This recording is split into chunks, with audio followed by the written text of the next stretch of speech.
어머니, 빨리 재산 정리하셔야죠. 나는 병원 4층 창문 너머로 주차장을 내려다보고 있었다. 가을비가 추적추적 내리는 저녁이었다. 큰아들 민수가 담배를 피우며 동생들에게 말하는 게 보였다. 둘째 지영은 스마트폰으로 뭔가를 검색하고 있었고 막내 준호는 계산기를 두드리고 있었다. 강남 빌라 8억, 시골 땅 4억, 예금 5천, 총 12억 5천이네. 3으로 나누면. 준호의 목소리가 창문 틈으로 들려왔다. 야, 근데 나는 장남이니까 좀 더 받아야 하는 거 아니야? 민수의 목소리였다. 오빠, 그게 어딨어. 공평하게 나눠야지. 지영이 반박했다. 내 세 자식들은 병실에 누워있는 나를 보러 온 게 아니었다. 주차장에서 내 재산 분배 회의를 하고 있었다. 내가 뇌졸중으로 쓰러진 지 겨우 하루밖에 안 지났는데 말이다. 옆에 있던 친구 옥순이가 분노로 떨며 말했다. 순자야, 저 새끼들 봤어? 나는 조용히 서 있었다. 눈물도 흘리지 않았다. 그저 차가운 눈빛으로 내 자식들을 내려다볼 뿐이었다. 30년을 혼자 키운 자식들이 저렇게 내 재산을 계산하고 있었다. 나는 천천히 입을 열었다. 옥순아, 나 결심했어. 뭘? 한 푼도 안 줄 거야. 저 새끼들한테. 그날 밤 나는 변호사 민석에게 전화를 걸었다. 그리고 30년 고생의 대가로 모은 재산 12억 5천만 원을 전액 기부하기로 결정했다. 이것은 재산만 노리던 자식들에 대한 나의 가장 무섭고도 통쾌한 복수 이야기다. 나는 1995년 그 겨울을 잊을 수 없다. 내 인생이 송두리째 무너진 그 겨울을. 남편 재호가 사업 실패로 3억 원의 빚을 지고 집에 돌아온 날 나는 부엌에서 설거지를 하고 있었다. 라디오에서는 IMF 외환위기 징조 라는 뉴스가 흘러나왔다. 문이 열리고 들어온 남편의 얼굴은 초췌했다. 여보, 미안해. 조금만 기다려줘. 내가 다 갚을게. 나는 묵묵히 고개만 끄덕였다. 하지만 내 눈빛에는 이미 불안이 가득했다. 그리고 그날 밤 재호는 짐을 싸서 집을 나갔다. 남긴 것은 빚 독촉장과 어린 세 자식뿐이었다. 당시 큰아들 민수는 18세, 딸 지영은 16세, 막내 준호는 12세였다. 엄마, 아빠 어디 갔어? 준호가 눈을 비비며 물었다. 나는 아이들에게 거짓말을 했다. 출장 갔어. 곧 돌아올 거야. 하지만 재호는 돌아오지 않았다. 일주일이 지나고 한 달이 지나고 1년이 지났지만 남편은 연락조차 없었다. 나는 그날부터 새벽 4시에 일어나 시장 좁은 자리에 떡볶이 가게 순잔의 분식의 문을 열었다. 첫날 손님은 단 3명이었다. 매출은 2만 원. 하지만 나는 포기하지 않았다. 새벽 4시에 일어나 시장에서 재료를 사오고 떡을 썰고 순대를 튀기고 김밥을 말았다. 점심시간이 되면 학생들이 몰려왔다. 이모, 떡볶이 3인분이요. 순대 2개요.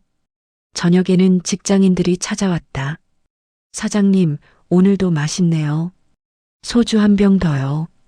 나는 밤 10시에 가게 문을 닫고 설거지와 청소를 했다. 집에 도착하면 11시. 아이들은 이미 잠들어 있었다. 통장에는 조금씩 돈이 쌓였다. 하지만 월세, 공과금, 학비, 식비를 내고 나면 남는 건 거의 없었다.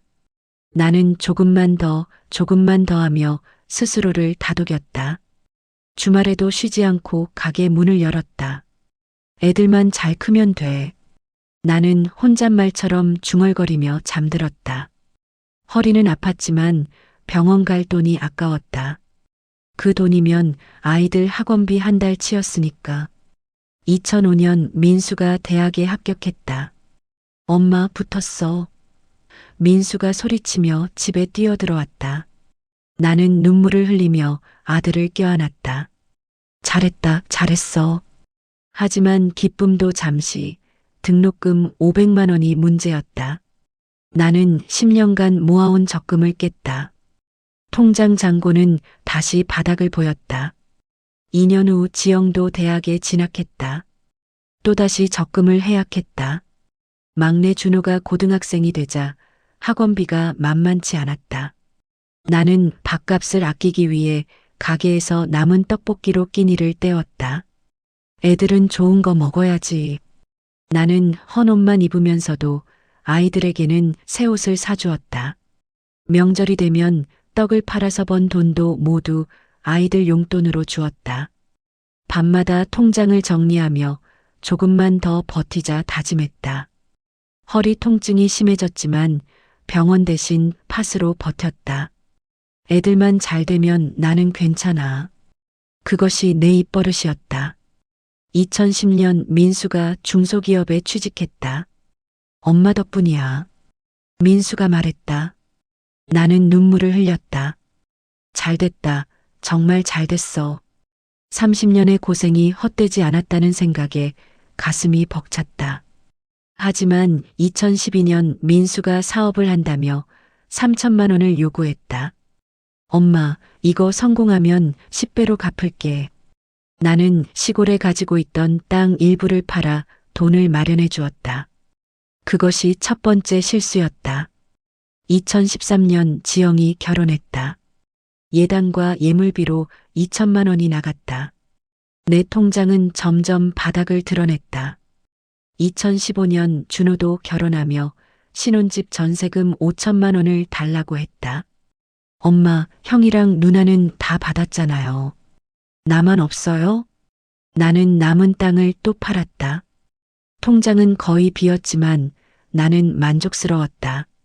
이제 애들 다 잘 됐으니 나도 좀 쉴 수 있겠지. 그러나 그 기대는 곧 배신으로 돌아왔다. 2016년 추석, 나는 일주일 전부터 명절 음식을 준비했다. 갈비찜을 하고 잡채를 볶고 전을 부치느라 새벽부터 부엌을 지켰다. 추석 당일 아침 설레는 마음으로 상을 차렸다. 민수에게 전화했다. 응, 엄마. 회사 일 때문에 못 가. 미안. 목소리는 무척 건조했다.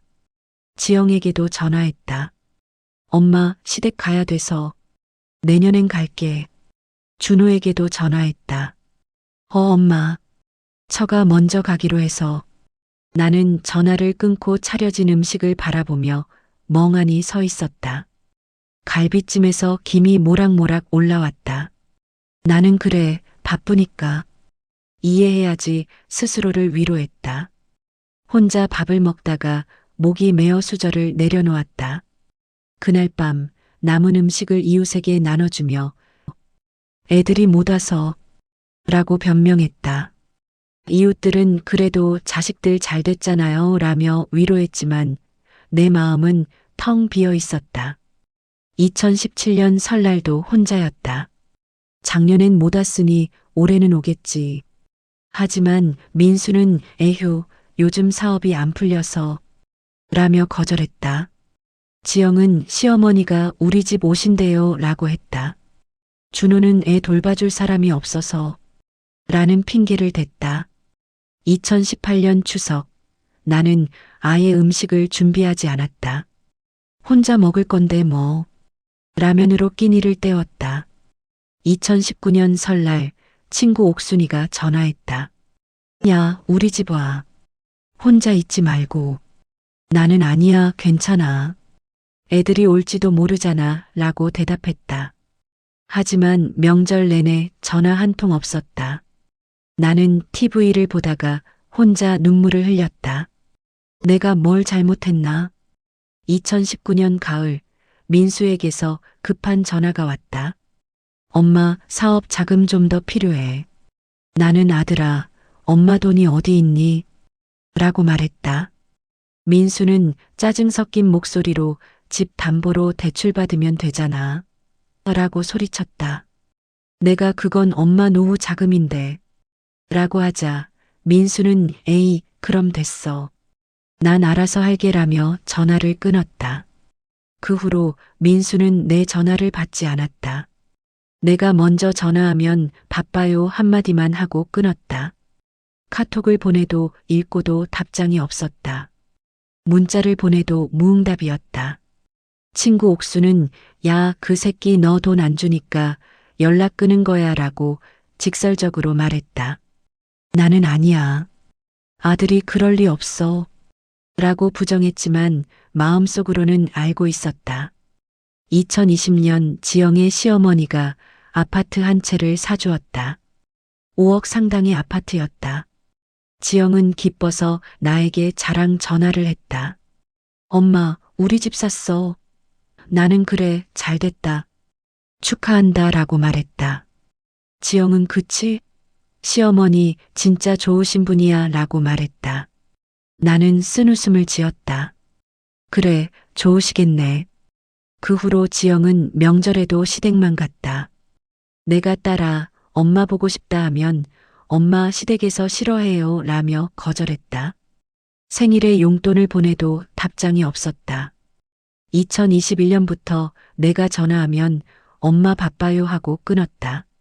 지영은 5년간 단 한 번도 친정에 오지 않았다.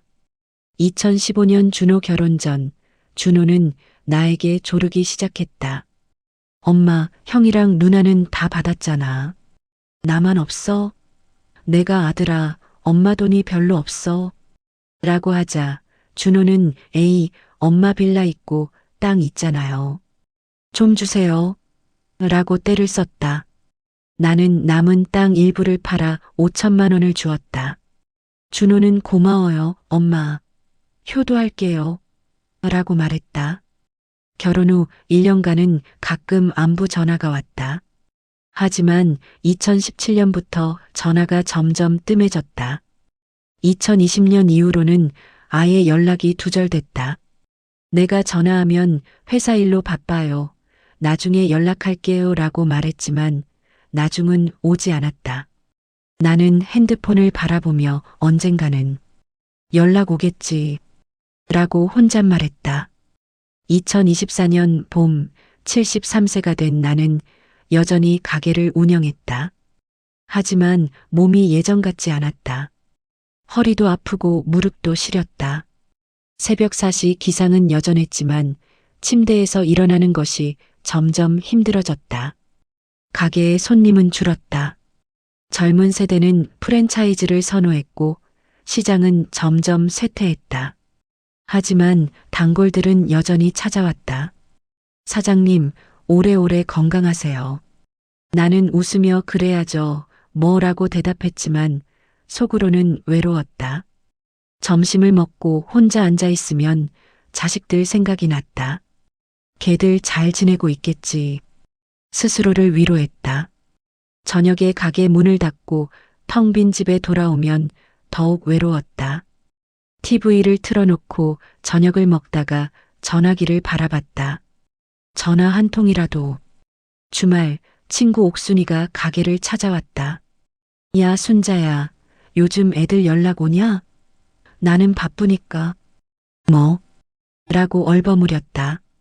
옥수는 야, 바빠도 부모 생각은 해야지. 그게 어딨어? 라고 화를 냈다. 나는 그래도 내 자식인데. 라고 말했다. 옥수는 자식이 뭐 대수냐? 너한테 잘하는 놈이 자식이지. 라고 쏘아붙였다. 나는 할 말이 없었다. 옥수는 야, 너 돈 많잖아. 그 돈 자식 새끼들 주지 말고 너 써. 라고 조언했다. 나는 애들한테 물려줘야지. 라고 대답했다.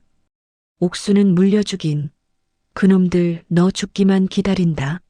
라고 독서를 퍼부었다. 그날 밤 나는 옥순의 말을 곱씹었다. 정말 그럴까? 하지만 나는 여전히 자식들을 믿고 싶었다. 2025년 10월 나는 가게에서 설거지를 하다가 갑자기 어지러움을 느꼈다. 왜 이러지? 벽을 잡고 중심을 잡으려 했지만 손에 힘이 들어가지 않았다. 수저가 바닥에 떨어졌다. 단골 손님이 걱정스러운 얼굴로 물었다. 사장님 얼굴이 안 좋으신데 괜찮으세요? 나는 네. 그냥 좀 피곤해서요 라고 대답했다. 그날 밤 집에서 쓰러질 뻔했다. 옥순에게 전화했다. 옥순아, 나 좀 이상해.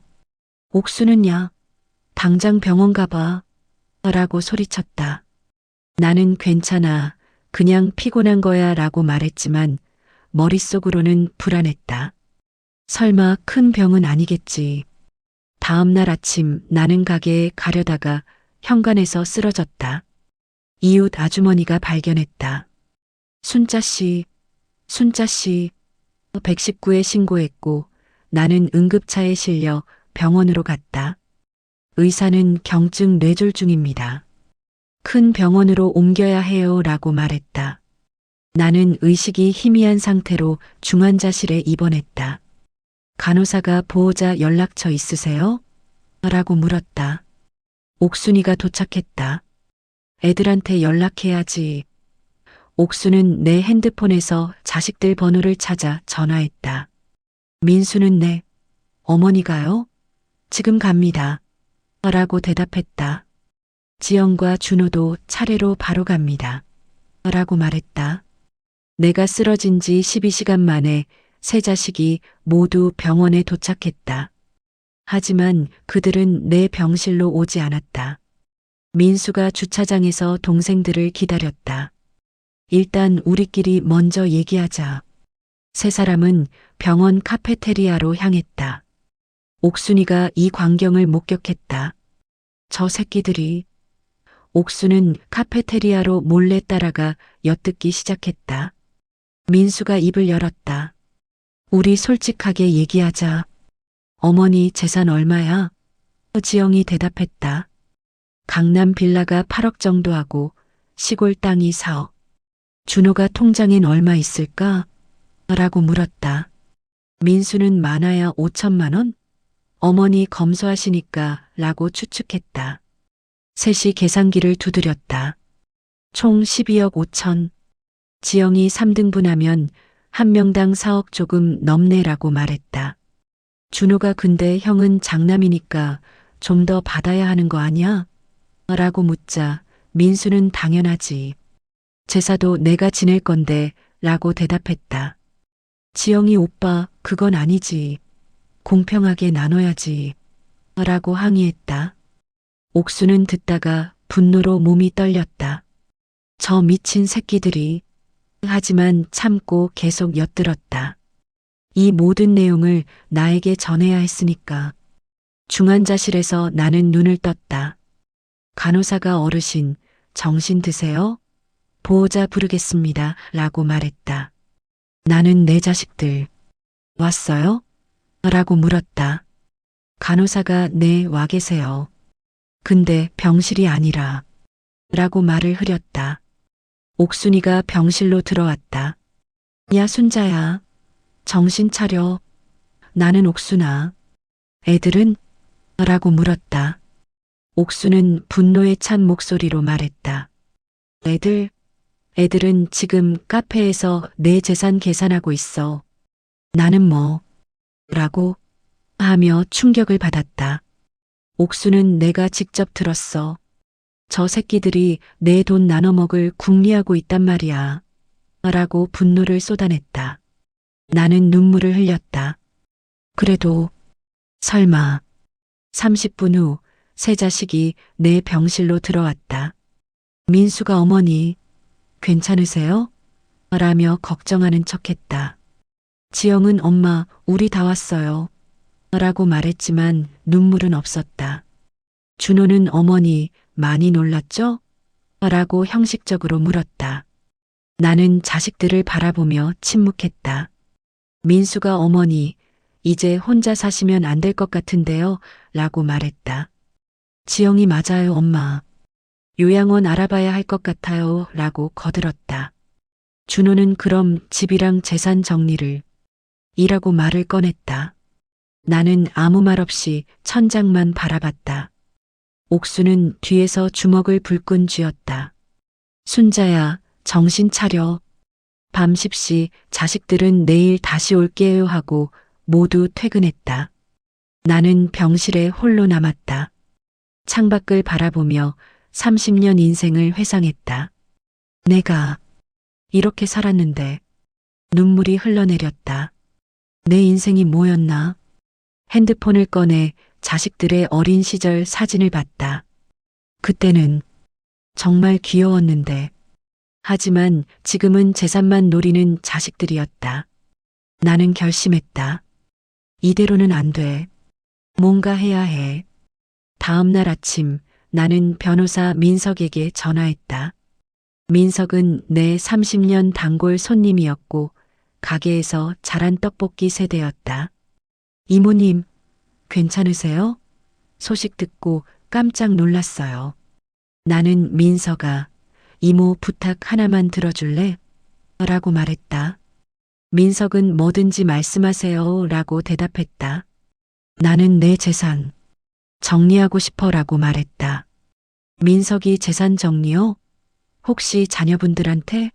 라고 묻자 나는 단호하게 말했다. 아니, 자식들한테는 한 푼도 안 줄 거야. 민석은 놀라서 네? 라고 되물었다. 나는 기부하고 싶어. 요양원에 전부 다라고 말했다. 민석은 이모님, 정말 그렇게 하시겠어요? 라고 재차 확인했다. 나는 응, 결심했어 라고 대답했다. 오후 세 자식이 다시 병문 안을 왔다. 민수가 어머니, 오늘 좀 어때세요? 라고 물었다. 나는 조용히 너희 할 말 있지? 라고 말했다. 지영이, 엄마, 라며 말을 흐렸다. 나는 재산 얘기하려고 온 거잖아, 라고 직설적으로 말했다. 준호가 아니에요, 어머니, 그게 아니라, 라고 변명했다. 나는 됐어. 알았어. 내일 변호사 만나자, 라고 말했다. 민수의 눈이 반짝였다. 정말요? 어머니, 나는 응, 정리하는 게 맞는 것 같아. 내일 오전 10시 변호사 사무실로 와라고 말했다. 세 자식은 기쁨을 숨기며 네, 꼭 가겠습니다. 라고 대답했다. 병원 밖 주차장에서 세 자식이 회의를 했다. 민수는 드디어 정리하신다. 라며 환호했다. 지영은 오빠, 우리 목 확실히 챙겨야 해라고 말했다. 준호는 형, 공평하게 나눠야 돼요. 라고 강조했다. 민수가 야, 근데 나는 장남이니까. 라고 하자 지영이 오빠, 그러면 안 되지. 라고 소리쳤다. 셋이서 또 티격태격 싸웠지만 결론은 하나였다. 일단 내일 가서 받고 나중에 우리끼리 조정하자. 준호가 형, 누나, 내일 꼭 제 시간에 가야 돼요. 라고 당부했다. 세 자식은 각자 집으로 돌아갔고 머릿속으로는 받을 돈을 계산했을 것이다. 4억이면 빚 다 갚고 강남에 집 한 채 더. 드디어 인생 역전. 나는 병실 창문으로 그들을 내려다봤다. 내 마음은 이미 결정되어 있었다. 다음 날 아침 옥순이가 함께 택시를 타고 변호사 사무실로 향했다. 순자야, 내가 옆에 있을게. 나는 고마워 옥순아라고 말했다. 건물 엘리베이터를 타면서 깊은 한숨을 쉬었다. 옥순이 후회 없지? 라고 묻자 나는 없어. 이게 맞는 거야 라고 대답했다. 3층 변호사 사무실 문 앞에 도착했다. 민석이 문을 열어줬다. 이모님, 어서 오세요. 나는 회의실로 들어가며 창밖을 바라봤다. 이제 끝이다. 조용히 중얼거렸다. 9시 50분 민수가 제일 먼저 도착했다. 어머니, 먼저 오셨네요. 웃으며 인사했다. 5분 후 지영이 도착했다. 엄마, 오빠. 9시 58분 준호가 도착했다. 늦어서 죄송합니다. 세 자식은 서로 눈빛을 교환했다. 오늘이다. 민석이 자, 다들 오셨으니 시작하겠습니다. 라고 말했다. 새 자식은 흥분을 감추며 자리에 앉았다. 민수는 준비해온 서류를 꺼냈다. 지영은 펜을 꺼내 들었다. 준호는 떨리는 손으로 물잔을 잡았다. 민석이 입을 열었다. 오늘 이 자리는 박순자 여사님의 재산 정리에 관한 자리입니다. 민수는 네 어머니. 잘 결정하셨습니다. 라고 맞장구 쳤다. 지영은 엄마 공평하게만 해주세요. 라고 말했다. 준호는 저도 동의합니다. 라고 덧붙였다. 민석이 그럼 순자 여사님 말씀해 주시겠습니까? 라고 물었다. 나는 천천히 고개를 들어 자식들을 바라봤다. 세 자식은 기대에 찬 눈빛이었다. 나는 입을 열었다. 너희들한테 할 말이 있다. 민수는 네 어머니 말씀하세요. 라고 대답했다. 나는 잠시 침묵했다. 분위기가 고조되었다. 나는 천천히 입을 열었다. 민수야, 너 마지막으로 집에 온 게 언제냐? 민수는 그게 바빠서 라며 말을 흐렸다. 나는 5년이다. 5년 동안 명절에도 안 왔어 라고 말했다. 민수는 죄송합니다 어머니 라고 고개를 숙였다. 나는 지영아, 너는? 이라고 물었다. 지영이 엄마, 시댁 때문에 라고 변명하자 나는 시댁? 시어머니가 집 사줬으니까 친정은 필요 없다 그거지?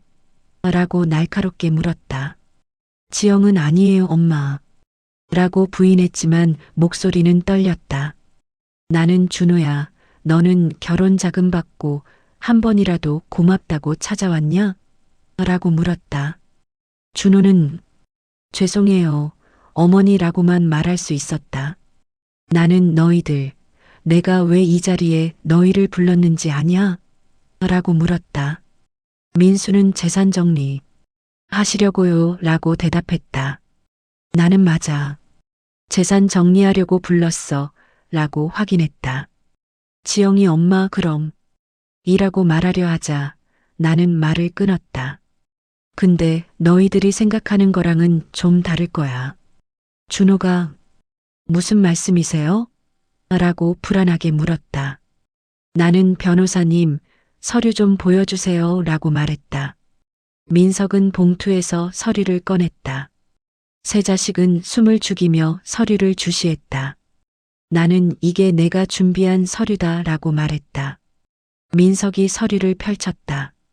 재산 기부 증서. 민수가 기부? 라고 되물었다. 민석은 네, 박순자 여사님께서는 전 재산을 사회복지법인 은빛요양원에 기부하기로 결정하셨습니다. 하고 발표했다. 지영이 소리쳤다. 뭐라고요? 준호도 어머니. 이게 무슨 소리예요? 라고 외쳤다. 나는 담담하게 말했다. 들은 그대로야. 내 재산 너희들한테 한 푼도 안 줘. 민수가 어머니 정신이 온전하신 거예요. 라고 소리치자 민석이 개입했다.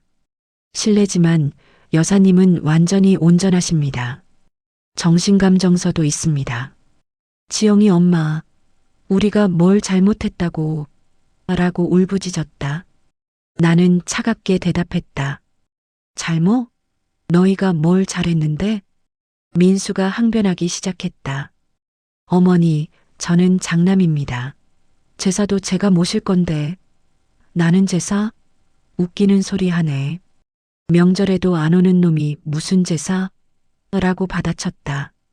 민수가 그건 사정이 있었어요. 라고 변명하자 나는 사정? 내가 준 3천만 원 코인에 날리고 잠적한 거 말하는 거냐? 라고 말했다. 민수는 할 말이 없어 입을 다물었다. 지영이 엄마, 저는 딸이에요. 딸이 더 효도한다잖아요. 라고 호소했다. 나는 효도? 내가 5년 동안 얼굴 한 번 비쳤냐? 생일에 전화 한 통 있었냐? 라고 물었다. 지영이 그건 시댁 때문에. 라고 하자 나는 시어머니가 집 사줬으니까 친정은 필요 없지. 응? 라고 쏘아붙였다. 지영은 말문이 막혔다. 준호가 마지막으로 시도했다. 어머니, 그래도 법적으로 우리는 상속 지분이. 민석이 차단했다. 죄송하지만 이건 상속이 아니라 생전 증여입니다. 준호가 그럼 유류분은요? 라고 외치자 민석은 유류분은 사망 후 상속에만 적용됩니다. 지금은 증여니까 해당 없습니다. 라고 설명했다. 준호가 그럼 우리는 아무것도 못 받는다는 거예요. 라고 절규하자 민석은 네, 법적으로 자녀분들은 아무 권리가 없습니다. 라고 확인했다. 준호는 이건 말도 안 돼. 라고 소리쳤다. 나는 말이 안 돼? 내가 결혼 자금 5천만 원 받고 1년 만에 연락 끊은 게 말이 되냐? 라고 반박했다. 준호는 죄송합니다. 라고만 말할 수 있었다. 나는 이제 와서 죄송하다고 하면 뭐하냐? 이미 늦었어. 라고 최종 선언을 했다. 나는 30년간 쌓인 한을 쏟아내기 시작했다. 너희 아버지가 빚지고 도망간 게 너희가 몇 살 때였는지 기억하냐? 세 자식은 침묵했다. 민수 너는 18살, 지영 너는 16살, 준호 너는 12살이었어. 내 목소리는 떨렸다. 그때부터 나는 혼자였다. 의지할 사람 하나 없이 새벽 4시에 일어나서 떡 썰고 순대 튀기고 김밥 말았어. 점심 때는 학생들, 저녁 때는 직장인들 받느라 밥 먹을 시간도 없었어. 밤 10시에 가게 문 닫고 집에 오면 11시. 일요일도 쉬지 않고 일했어. 너희 학비 벌려고. 허리 아파도 병원 안 갔어. 그 돈이면 너희 학원비 한 달 치니까. 내 인생 30년을 너희한테 다 줬어. 나는 눈물을 흘렸다. 근데 너희는 뭘 했냐? 민수 너는 대학 졸업하고 취직하자마자 혼자 자취 시작했지. 가끔 돈 필요할 때만 연락하고 명절에도 안 왔어. 지영 너는 결혼하고 시댁에서 집 사주니까 친정은 있으나 많아였지. 생일에 용돈 보내도 답장 한 번 없었어. 준호 너는 결혼 자금 받고 나서 아예 연락 끊었지. 내가 아파도 바쁘다 시댁 때문에 회사 일로. 핑계만 댔어. 명절 음식 만들어 놓고 혼자 먹으면서 얼마나 울었는지 아냐? 친구들이 자식 자랑할 때 나는 고개만 숙이고 있었어. 부끄러웠어. 내 자식들이. 나는 더 큰 목소리로 말했다. 그런데 내가 쓰러졌다는 소식 듣자마자 24시간 만에 전부 나타났지. 병실이 아니라 카페에서 내 재산 계산하면서 12억을 어떻게 나눌지, 누가 더 받을지. 그걸 내 친구가 다 들었어. 세 자식은 옥순을 쳐다봤다. 옥순은 그래, 내가 들었다. 니네들이 얼마나 더러운 인간들인지 라고 말했다. 나는 최종 선언을 했다. 그때 깨달았어. 너희는 내 자식이 아니라 내 재산만 노리는 거머리들이라는 걸. 그래서 결심했어. 너희한테는 단 한 푼도 안 주기로. 내가 번 돈은 나를 필요로 하는 곳에 쓸 거야. 너희는 이제 남이야. 다시는 내 앞에 나타나지 마. 민석이 자, 그럼 순자 여사님, 여기에 서명해 주시면 됩니다. 라고 말했다. 나는 떨리는 손으로 펜을 잡았다. 서류에 박순자 서명을 했다. 도장을 꺼내 날인했다. 세 자식은 멍하니 그 광경을 바라봤다. 민석이 서명 완료되었습니다. 이제 법적으로 유효합니다. 라고 발표했다. 민수가 끝인가요? 라고 힘없이 물었다. 민석은 네, 끝입니다. 라고 확인했다. 지영이 엄마, 정말 이러실 거예요? 라고 울먹였다. 나는 끝났어. 이제 나가라고 차갑게 말했다. 준호가 어머니, 다시 한 번만 생각해 주세요. 라고 애원했다. 나는 생각은 충분히 했어. 5년 동안 일하고 대답했다. 민수가 어머니, 우리가 잘못했습니다. 용서해 주세요. 라고 무릎을 꿇었다. 나는 용서는 하늘에서 바다라고 말했다. 지영이 엄마, 우리 정말 반성하고 있어요. 라고 외쳤다. 나는 반성은 재산 없을 때 하는 거 아니다. 이미 늦었어 라고 선언했다. 민석이 실례지만 이제 그만 나가주시겠습니까? 라고 말했다. 민수가 변호사님, 이건 부당한 이라고 항의하자 민석은 부당한 건 없습니다. 법적으로 완벽합니다 라고 차단했다. 옥순이 소리쳤다. 야, 이 새끼들아. 썩 꺼지지 못해. 세 자식은 어쩔 수 없이 자리에서 일어났다. 민수는 문을 열고 나가며 뒤돌아봤다. 어머니, 정말 후회하실 겁니다. 나는 후회는 내가 해라라고 말했다. 지영은 울면서 나갔다. 엄마, 나는 고개도 돌리지 않았다. 준호는 마지막으로 어머니 라고 불렀지만 할 말이 없었다. 문이 닫혔다. 세 자식이 모두 퇴장했다. 회의실에는 나와 민석, 옥순만 남았다. 나는 깊은 한숨을 쉬었다. 끝났다. 일주일 후 나는 민석, 옥순과 함께 은빛 요양원을 방문했다. 서울 근교 한적한 곳에 위치한 깨끗한 요양원이었다. 정원에는 꽃들이 만발하고 어르신들이 산책을 하고 계셨다. 여기가 내 집이 되는구나. 나는 감회에 젖었다. 현관에서 원장 이순희가 환하게 웃으며 맞이했다. 어르신, 진심으로 환영합니다. 나는 처음으로 진짜 환대를 받는 기분이었다. 원장은 어르신 덕분에 우리 요양원이 새로 단장할 수 있었습니다. 라고 감사의 말을 전했다. 나는 제가 더 감사하죠. 라고 대답했다. 옥순이 야 순자야, 여기 진짜 좋다. 라고 감탄했다. 원장이 안내한 3층 VIP실은 넓은 침실, 개인 화장실, 작은 거실까지 갖춰져 있었다. 창문으로는 산과 정원 풍경이 보였다. 와, 이게 내 방이에요? 나는 믿기지 않는 표정이었다. 원장은 내 어르신. 평생 여기서 편안히 지내세요. 라고 말했다. 벽에는 따뜻한 그림들이 걸려 있었고 침대는 폭신폭신했다.